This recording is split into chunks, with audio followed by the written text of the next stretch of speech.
Hello everyone and welcome back to a new video. In this video, I'm going to show you guys how you can add a protection plan on Walmart application.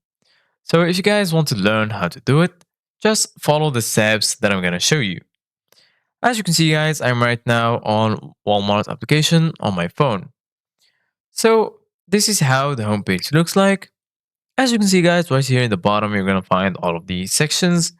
So we're going to find the shop section, my items, search, services, and lastly account.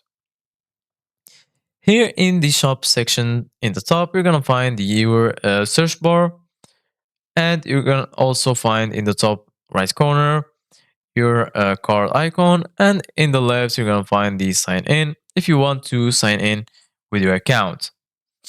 Basically guys, I'm gonna show you right now how to add the protection plan. So firstly, for example, we're gonna search for a product. So for example, I'm gonna search for Halloween costumes for boys, and then search for any option that you like.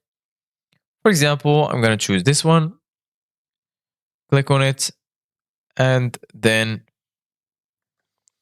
we're gonna check if we have the protection plan option right here.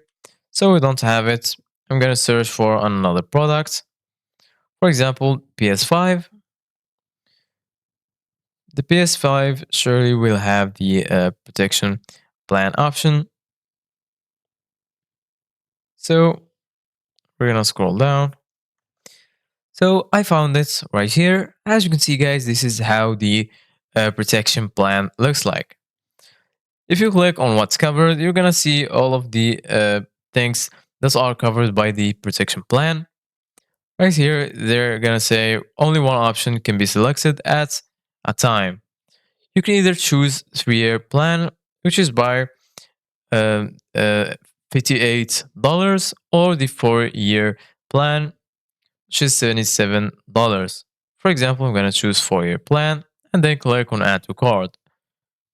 Once you do that, the product will be added to your cart, and then you can just click on view cart and then complete checkout. Thank you guys for watching. See you guys in the next video.